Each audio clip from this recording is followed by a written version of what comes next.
Welcome everyone to Salesforce for Nonprofits. Today we have Nicole Adair, who is the Principal Solution Engineer at Salesforce.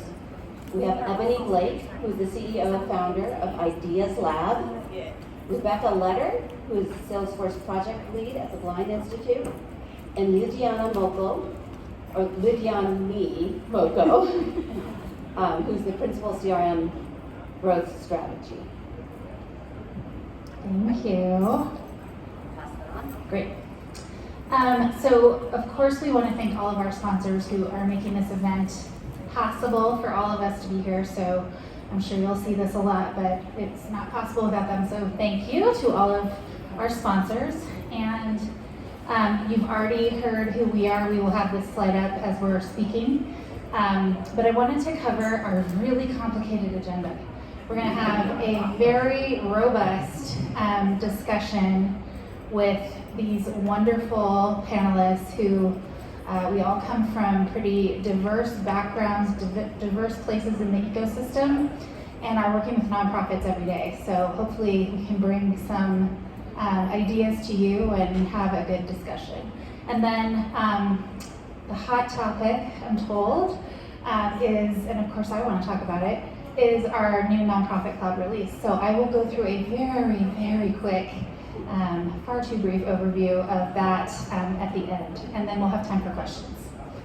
So without further ado, we'll jump into our panel questions, and our emails are up there for a reason. We want you to follow up with us. We'll be here after the session as long as we can be to answer questions, but please take our emails down if you want to chat with us further. And so I'd like to start with Rebecca, and I'm going to ask all of you this question. I'm going to moderate the panel for these folks. Can you all share how you got involved in the Salesforce ecosystem and sort of your origin story?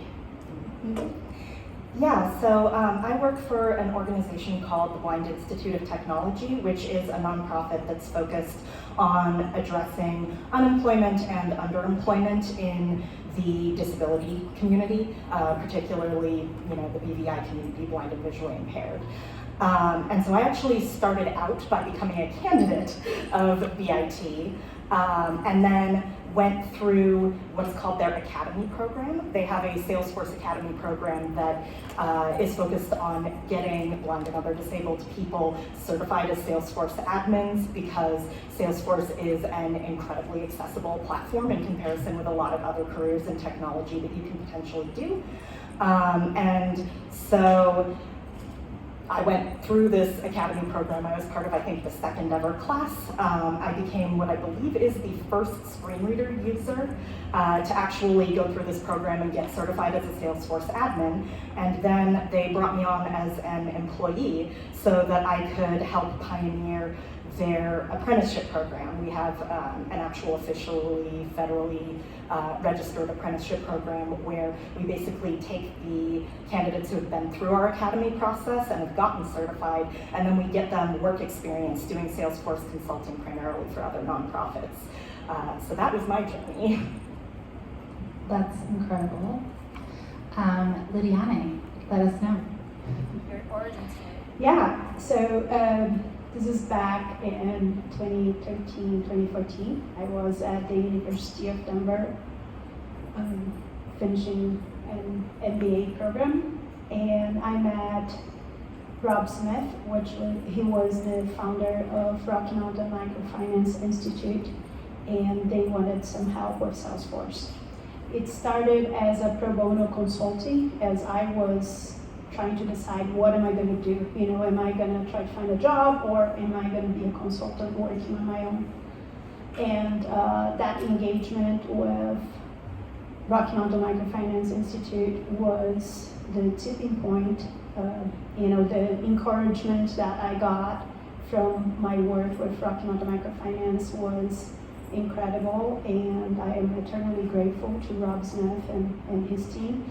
And actually, Rocky Mountain is still my client to this day.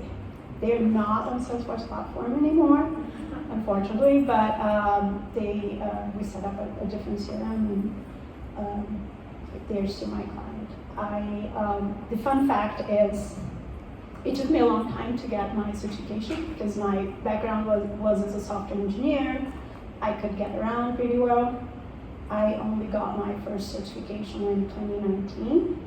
And if you are one of those, I would say, sit your butt in a chair and study a little bit, because that's going to help you. So I'm Ebony. I am the CEO and founder of EBI Labs.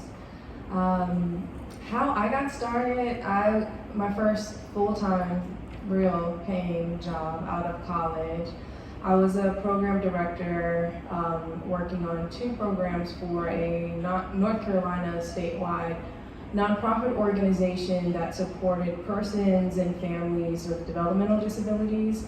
I ran the Durham chapter, and we also had a social enterprise program to help support, bring circles of support to families. And we were migrating from Access to Salesforce, and I was like, oh, I'm not learning that at all. So that was a blessing. And I served as kind of like a business analyst before that title really existed, from my perspective at least. And I recruited a retired IT software engineer from Craigslist.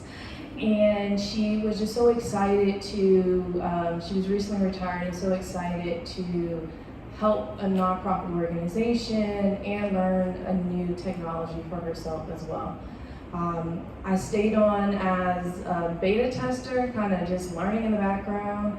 When I saw Salesforce, it reminded me of Microsoft Office for business, being a template for organizations to scale, be transparent, collect and process data. And I was like, yeah, this is future. And knowing that it wasn't just for nonprofits, but Fortune 500, Fortune 10 companies were using it too. I was like, this is where I needed to stay and be. And now I have my own IT and operations consulting firm as a Salesforce partner, largely serving and building Salesforce projects. Incredible, pioneers all. I'll quickly tell my story too. I am a Denver nonprofit native, I guess I will say, working in the nonprofit industry here in Denver for close to 20 years, and became an accidental admin for Salesforce at Mile High United Way when I was there. And we were using it for fundraising, and I sort of fell in love with it and started getting certifications, and ended up working at the United Way worldwide level with Salesforce, and then ended up at the mothership Salesforce. So it's been fun, and I'm obviously a champion. Let's start with Rebecca on this one again. Can you talk about, since all of you are talking to nonprofits every day, you probably hear a lot about some of the key challenges, and maybe those are the things you're solving for in your practice. Can you talk about what are some of the key challenges you're hearing in the last year? Yeah, so at BIT, a lot of our clients are fellow nonprofits, and many of them are switching onto the Salesforce platform for the first time. Some of them were working out of Excel spreadsheets before they switched onto Salesforce. And so a lot of times, even just some of the sort of like basic functionality of Salesforce, like being able to have all of your data in one place where it's all connected to each other, and it's easy to collaborate with your whole team on it, and you can use all of these reports and dashboards to have really data-driven ideas about how to expand marketing and fundraising and that sort of thing for your nonprofit. Like even that sort of thing is really revolutionary for a lot of our clients.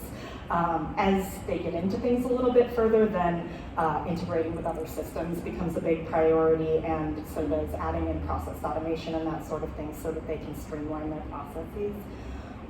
We definitely do also see a lot of issues with budget though, because that is kind of endemic to the nonprofit world. So figuring out how to have the right kind of admin power so that you can actually maintain your org and it's not kind of getting away from you like a garden that's becoming overgrown. That can be a very big area where we feel like we need to be able to help. Amazing. Ebony, what about you? I'll touch on three things, the first two pretty quickly, and then it'll be a nice segue to what you're talking about, powering your admin team and support, which is usually one or two people, depending on the size. But what I see are the top three challenges for nonprofits. One, engagement. That's from donor, marketing, social media, and there's all these different tools, all these different communities and portals. And it's challenging to navigate and manage. What I always recommend to nonprofits is directly align it back to your goals. If it's not there, if you don't know what your goals are, identify the strategy, identify the goals, and then navigate all your options accordingly. The second thing is impact reporting. And then the last one I'll touch on is actualizing the tech benefits. Teams are strained from budgets. So one thing that we really encourage admins to do is level up your stakeholders. They need to understand Salesforce. They need to be quasi-admins, but they really need to make sure that they're providing you the information, prioritizing those requests, and then making sure it's aligned back to goals. Perfect. That's great. How many of you in the room are admins? Officially, accidentally, partially?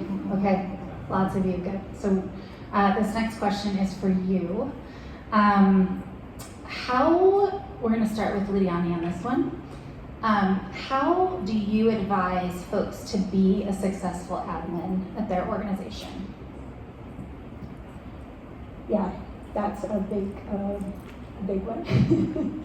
There are so many things to consider. I think first is to understand your role, and are you there the only Salesforce admin in the organization, or are you plugged into a team of people, And there's going to be different approaches. If you're plugged into a team, that's very good because that means the organization already understands the value of having a system like Salesforce and the value of having a team. So it's an easier ride because you're going to be plugged into processes that already exist. If you are the only admin, then you need to build, guess what? You need to, how do I say that? I'm Brazilian, English is not my first language, so I'm just trying to find a word. But when you're building your own trail, basically, like Trailblazing, we call trailblazing, it. yeah. So, yeah, you're going to have to do some trailblazing. I think a couple of things that I want you to keep in mind, which is process. You need to figure out your process on how you want to get these things done, because nobody else in the organization is going to understand or be able to give one to you. So you're not going to have to create a process for yourself.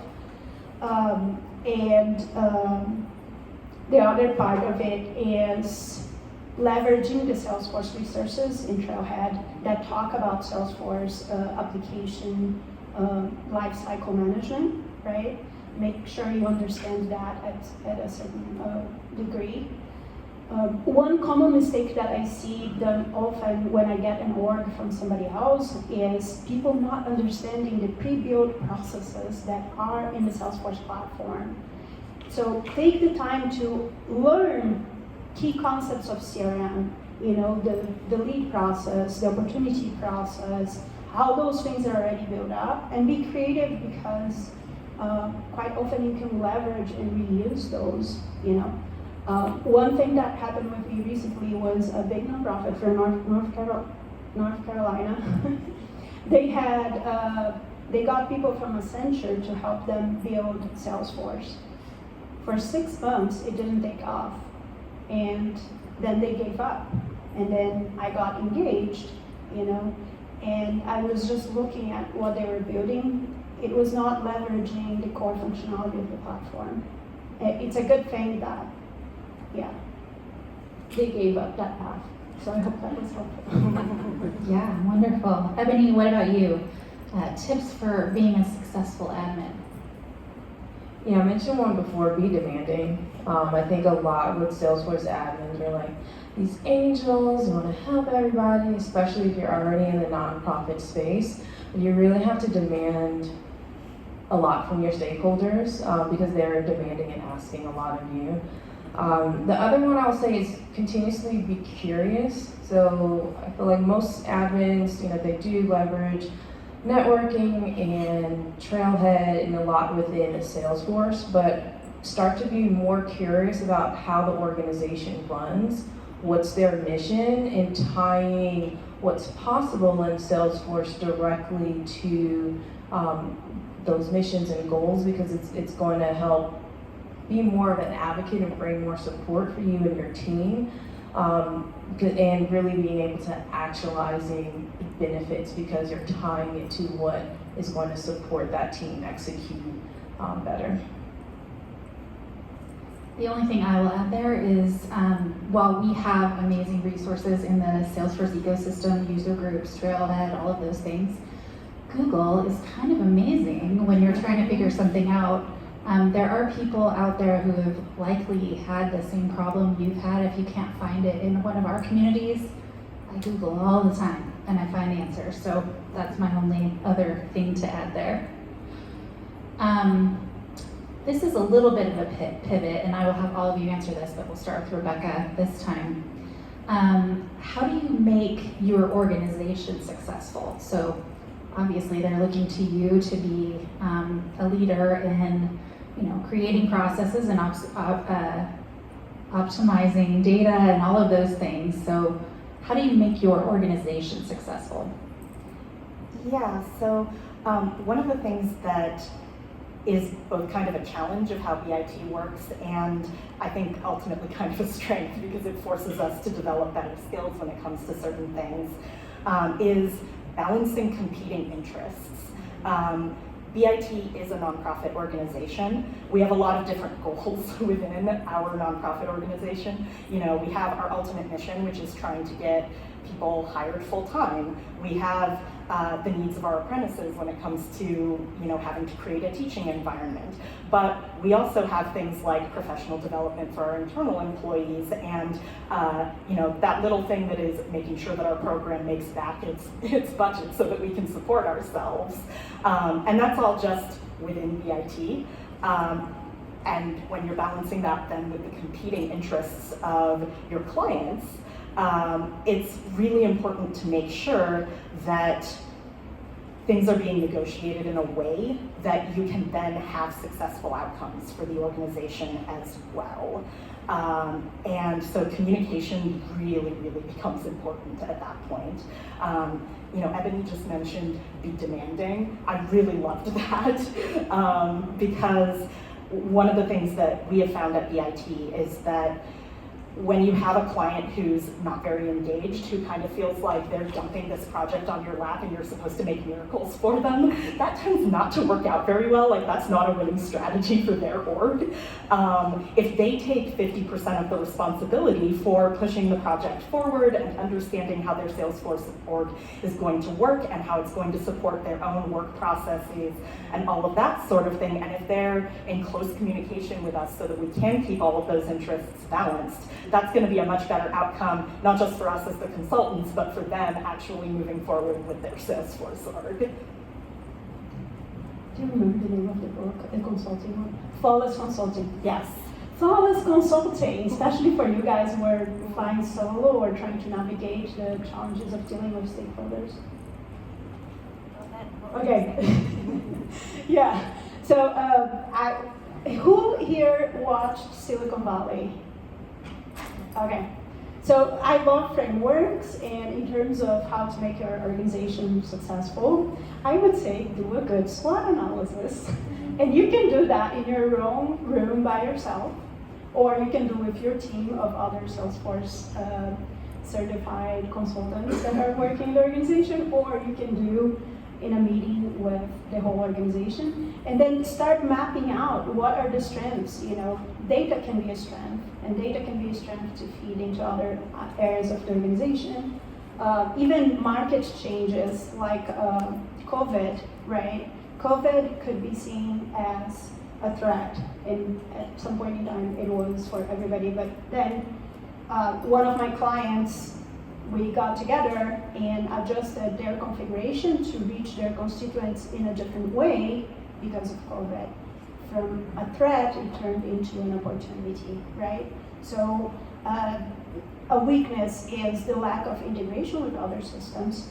So that's a weakness. How can we adjust that? By configuring the integration, doing some business analysis along the way to understand what happens, before moving forward. But basically, that's my tip. Do a SWOT analysis. That's right. And the flawless consulting workouts can help. My answer, there's so many ways, but I think as a Salesforce admin, especially when you're working at a nonprofit, the best way that you can help your organization to be successful is really being engaged and understanding the organization, its mission, and its process. And if it's not there, that's a really good opportunity of adding value that's even outside of the Salesforce database itself, is really helping the organization and teams understand the process, and then being a liaison of seeing that realized through Salesforce. That's amazing, and I think you probably alluded to this earlier, all of you in some way, but alignment to your organization's goals. So if you're driving value to those goals, you're going to get a lot more investment in your work. So I think that goes very, very much along with what you were saying. We could talk to all of you forever. We're going to jump into a quick overview of Nonprofit Cloud so that we do have time for questions at the end. So let me jump up here and drive. And as I said, this is going to be so quick and doesn't do this product justice probably, but I was told people wanted to know, so we're going to give you a quick overview. So we're introducing a new nonprofit cloud. So many of you probably have heard of Nonprofit Success Pack. I will address that in a moment. But we have a new system called Nonprofit Cloud that looks at the entire constituent relationship for a nonprofit, from program management, case management, grant making, and fundraising and outcomes. So we released the first edition of this in March with program and case management. The grant making, which is an add-on to Nonprofit Cloud, it doesn't come with it out of the box, was just released in July. And then fundraising, which is sort of my area of specialty, so I love talking about that, and outcomes are coming in October. And I loved what you said earlier about impact, because that comes up a lot. How are you measuring impact? How are you showing line of sight to your donors? And we've been really, really investing in that question of connecting programs to fundraising, and we feel like outcomes is the start of a really powerful bridge there. So why are we doing this? Why are we building on the platform instead of sticking with Nonprofit Success Pack? So many of you may be familiar. How many people are using Nonprofit Success Pack?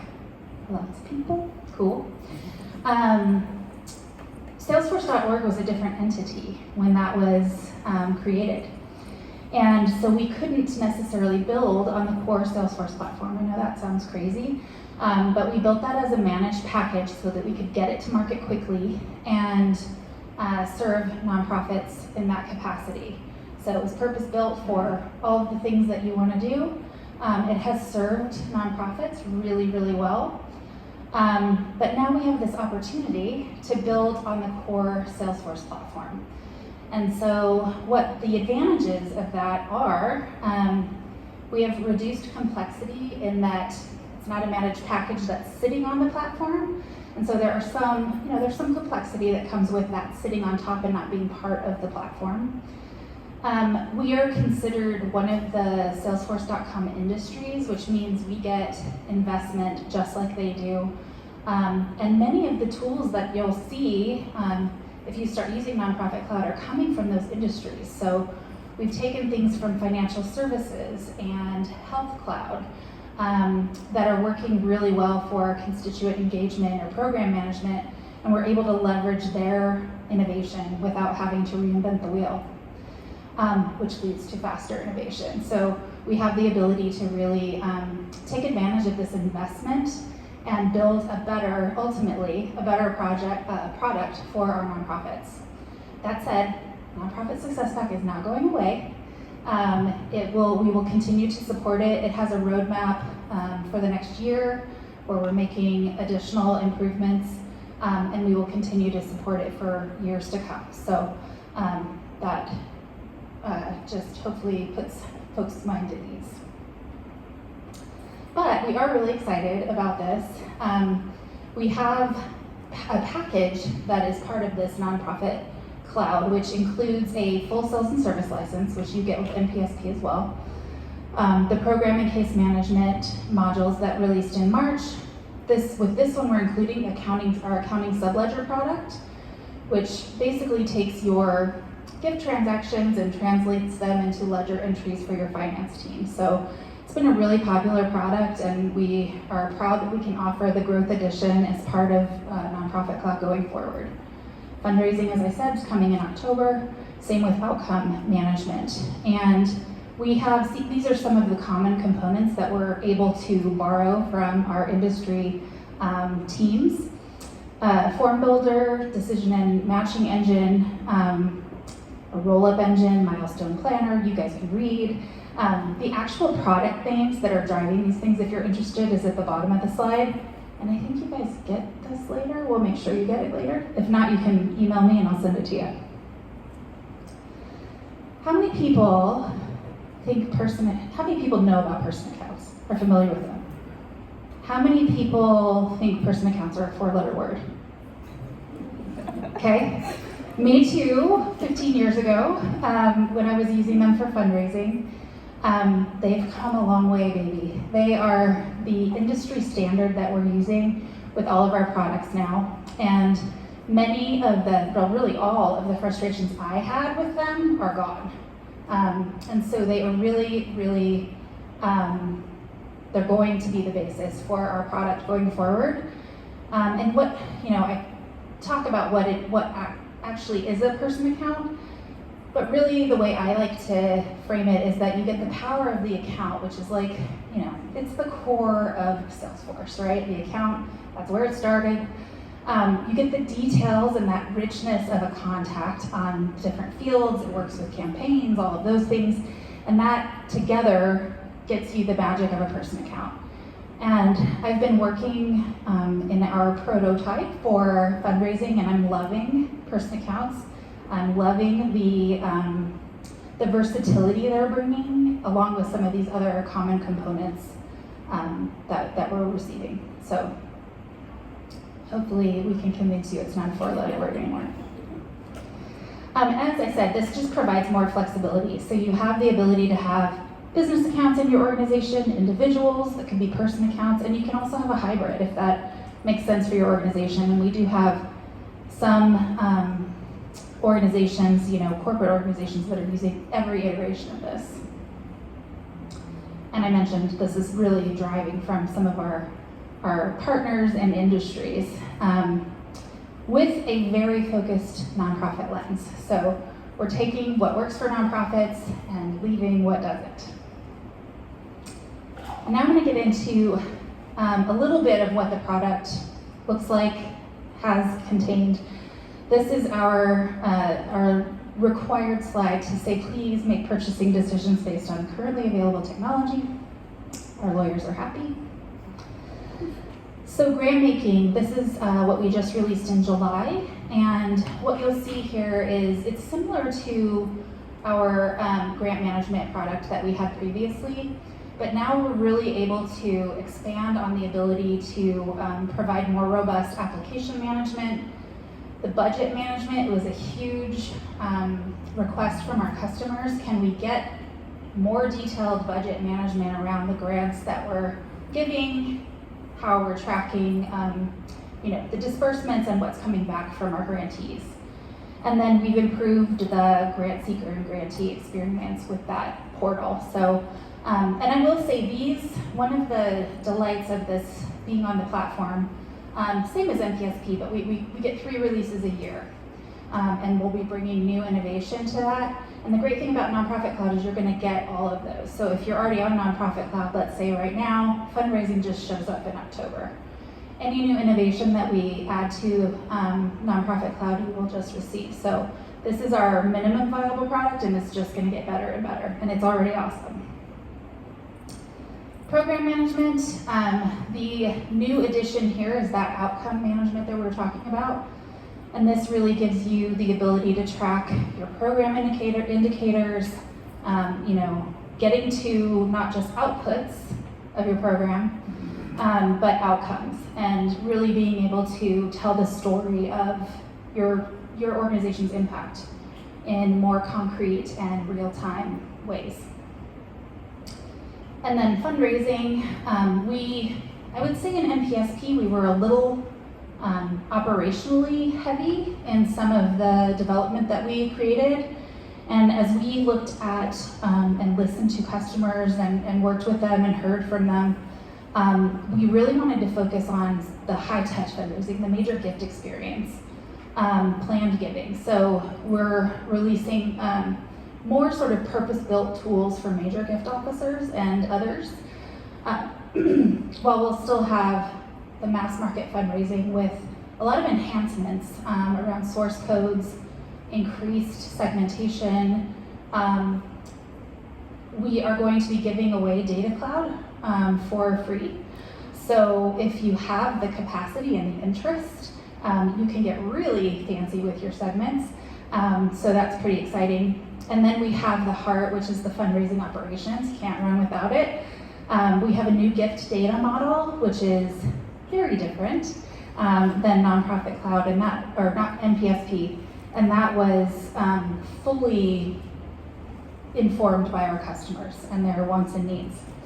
And it's really made for fundraising, so we're going to have in-app guidance for folks who are using it for the first time to get up to speed. That is the very quick overview. What questions do you all have about anything we've talked about for our panelists and others? Yeah? For existing nonprofit success pack clients, is there a pathway or will there be a pathway to work? The question was, for existing nonprofit success pack clients, is there a migration path to NPC, Nonprofit Cloud? We have a lot of partners who are building accelerators to do just that. In most cases, you will have to go to a new nonprofit org because the architecture is just so different. That said, you probably have a lot of your data. It gives you an opportunity to clean it up, of course. But we'll have lots of advice around that, and we have lots of partners who are working on accelerators to make that easier. Thank you. Yeah? Any other questions?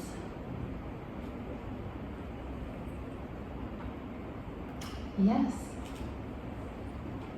Oops.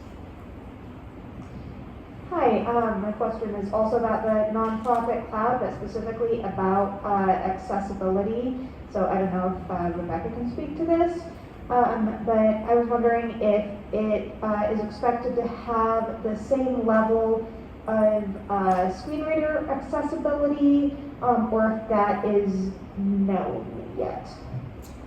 I don't know that I know the answer to that off the bat. I do know, we design our products with accessibility in mind always. I don't know if that is, if all of those features are available in the first release, but I will find out. And if you email me, I'll definitely let you know. Thank you for that question. You want some? So So I don't know specifically, but one thing that is definitely true is that generally speaking, the end user experience for screen reader users, like they tend to be very focused on making sure that that works well and that they don't break any of the like really major aspects of that. There can occasionally be a few more hiccups that they're still working out on the back end. So hopefully we won't see too much of that. When Nonprofit Cloud, you know, I haven't had a chance to actually work with it extensively at this point. But if there are issues, the Blind Institute of Technology is you know, a training partner with Salesforce. We are directly in contact with their Office of Accessibility. We communicate with them regularly when we do run into screen reader bugs and that sort of thing. So there are systems in place to try to make sure that when stuff like this does come up, that it gets resolved in a timely manner. Much better answer. Should have just Hi. From a consulting standpoint, one of the things I struggle with is when clients, they default to just mimicking their legacy system. So I was wondering if you had any tips around how to kindly guide them out of that.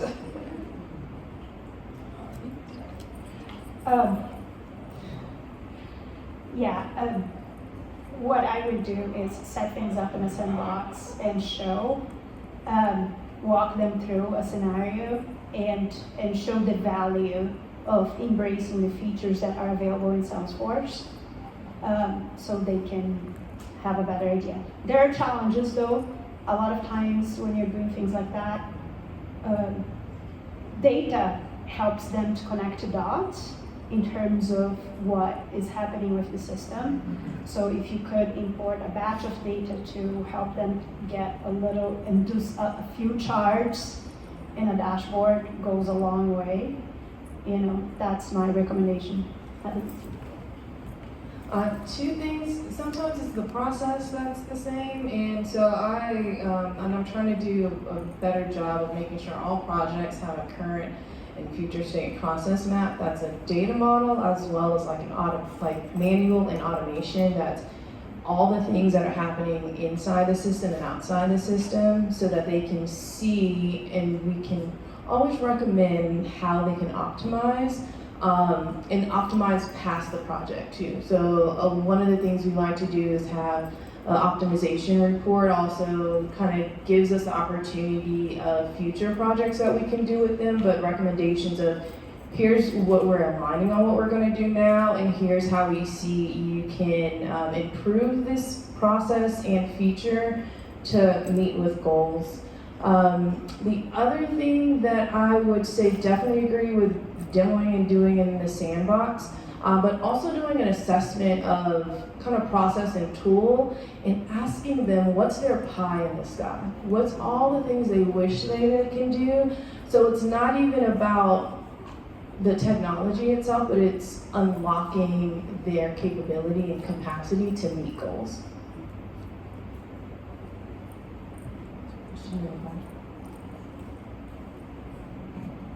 So thank you so much. I didn't know this was happening until right before it started, so I dashed in. We work with a lot of customers, nonprofit customers, and so many of them, I think the change that is this most difficult is thinking like a business instead of thinking like a nonprofit. I presented on why 501c3 is not a business model.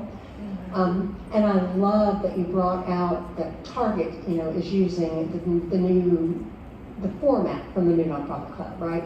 Places like that, because in my experience, our nonprofits need to present that same experience for donations, and that's what we all expect, right?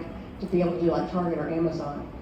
I'm wondering if you can tell us, I'm sure Target has informed it, the banks have informed it, financial services, maybe some of the information that we could help tell nonprofits, why would you want to use anything else when corporate America has put probably billions of dollars into this? Yeah, it can be a sensitive topic just because in my experience, nonprofits don't always want to inherit, the corporate model. But the great thing about our ability to leverage the resources that they're bringing to the table and this incredible investment that Salesforce puts into their product and innovation for corporate clients, but also for nonprofit, and really looking at that holistically. We have many people on the nonprofit team who have come from nonprofits, I would say a good majority, and we have industry advisors who are actually experts, and they've been sort of C-level people that are looking at this and making sure, does this resonate, or is this only a bank thing, or those kinds of things. And so I think it's a line. We want to be really careful because nonprofits are unique in some ways, but take advantage of the resources that we have available to us. All right, so it is 2:45. Yeah. These ladies can be around for questions if you'd like to ask, but we do need to wrap up. Thank you. And there's a nonprofit table talk tomorrow at lunch, and we will be there. So we're happy to answer questions now or then or anytime. Thank you all for coming. Thank you so much, ladies.